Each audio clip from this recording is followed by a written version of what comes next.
Quero apresentar para vocês hoje o meu primeiro brinquedo. Tcharam! Descubra o nome dele. E aí, descobriu? Então, meu primeiro brinquedo, eu não pesquisei na internet, não copiei, não colei de ninguém. Fiz esse trabalho pro curso de Libras, entreguei hoje e já.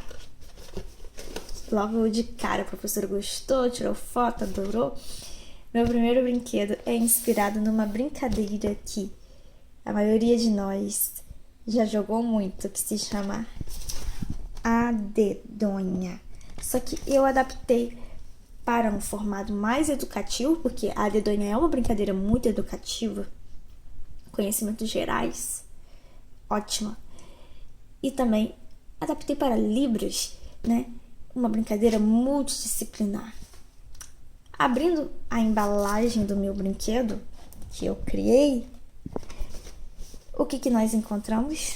Encontramos essa folha aqui, onde são trabalhados os tópicos da dedonha, tudo que você tem que responder com aquela letra inicial que você tira logo no início. O alfabeto em Libras, que são 27 letras. E um dado em Libras.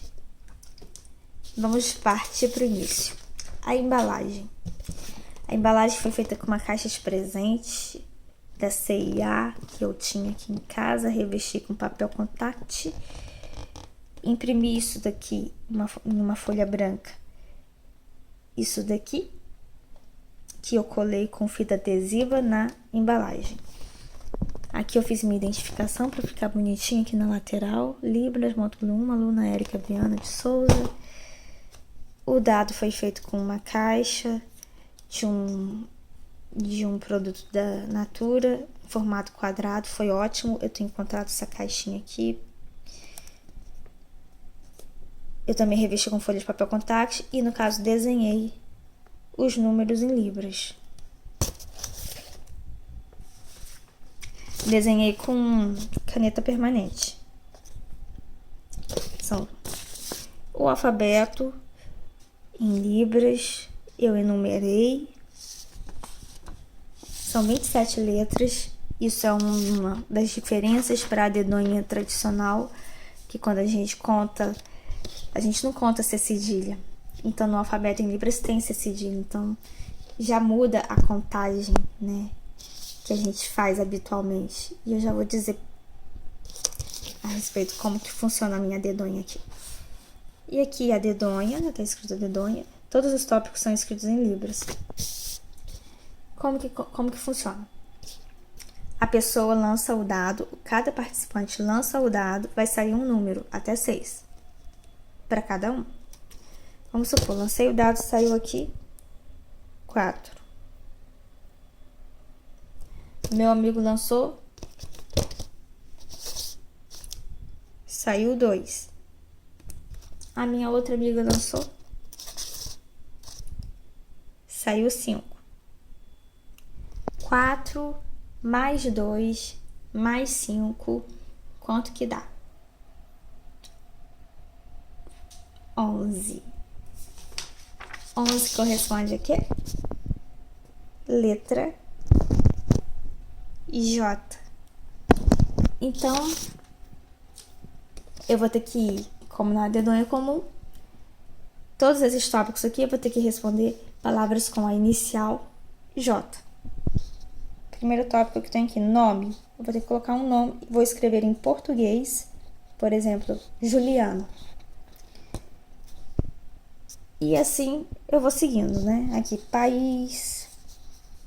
Aqui, fruta. E aqui tem nome de carro, programa de televisão, ator, atriz, profissão, esporte, atleta. Eu não coloquei cantor, nem cantora, nem banda, porque eu não achei conveniente. E também para não ficar muito longo, porque se deixar a dedonha fica muito longa. E num tempo determinado, estipulado, todos terão que parar de escrever e falar as suas respostas para contar, né, a pontuação, como na dedonha comum. comum, tradicional. Só que na hora de falar o que escreveu em português, você não vai falar verbalmente. Você pode até falar verbalmente se você tiver desenvolvido a oralidade, ou se você for um ouvinte. Mas você vai ter que falar em Libras. Principalmente em Libras, né? No caso, seria acessório você usar a sua fala. Você vai falar em Libras. Então, você está desenvolvendo nessa brincadeira português, Libras, matemática e conhecimentos gerais, que é uma coisa que já é desenvolvido na dedonha tradicionalmente. Então, eu curti muito essa brincadeira por conta de trabalhar tudo isso. E também porque que eu escolhi o dado, justamente para trabalhar a matemática e para trabalhar, no caso, substituir a audição e a fala. Porque a dedonha comum consiste em quê? Você faz o quê? Na dedonha comum, você coloca as mãos para trás, né? E todos juntos falam a dedonha. Mostra a mão. E o correto da dedonha é o quê? Você não tirar aqueles dedos que você tá mostrando. Porque tá vendo que a letra que vai sair vai ser difícil, etc e tal.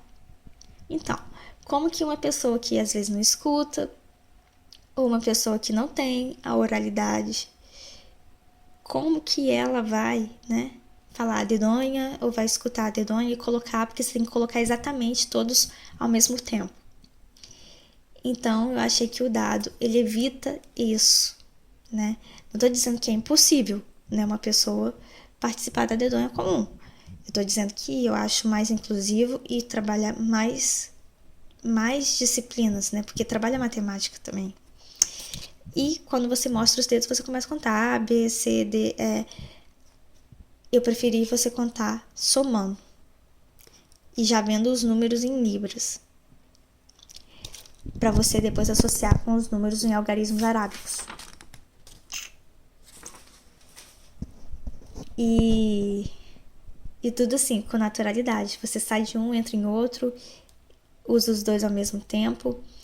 E também eu considero também o seguinte, quando você coloca o número 10, é claro, você pode só mostrar os dedos, mas se a pessoa quiser colocar o número 10 em libras, por exemplo, ela tem que fazer dois movimentos, e a dedonha, ela consiste em você não mostrar a mão e não tirar. Então, e o alfabeto em Libras tem o C cedilha, a não ser que todas as pessoas que participassem, né, já tivessem essa noção do C cedilha, e ao invés de contar, né, por exemplo, se eu tirasse o número 10, sempre na minha época, que tirava o 10 já era a letra J, em Libras ele vai ser o 11. Então eu gostei do dado por conta disso, que eu acho que ele substitui a audição, substitui a fala, né, e trabalha a matemática. Eu acho ele mais inclusivo. Então, eu curti muito essa brincadeira porque ela trabalha tudo isso, matemática, conhecimentos gerais, português, Libras. Ela serve para quem é ouvinte, para quem não é ouvinte. Ela serve para quem tem desenvolvida a fala, para quem não tem desenvolvida a fala. Serve também para quem desenvolveu primeiro a Libras e agora está passando para o português, quanto para quem só tem desenvolvido o português e quer passar para Libras, tanto sendo ouvinte ou sendo surdo. Então, porque já que tem filosofias que trabalham, né, filosofias de educação de surdos, a maioria delas trabalha primeiro você aprender a língua materna dos surdos, que é a Libras, e depois o surdo é inserido no português. Então, eu achei muito interessante, porque eu acho que ela insere todos. Pode inserir até mais disciplinas se você quiser. Então, fica a dica, e nos próximos tutoriais, provavelmente o próximo tutorial vai ser sobre a educação dos surdos no Brasil, que foi um trabalho que eu já entreguei, mas que não fiz vídeo. Então, fiquem com Deus, e que Deus possa inspirar cada vez mais ideias criativas para todos nós.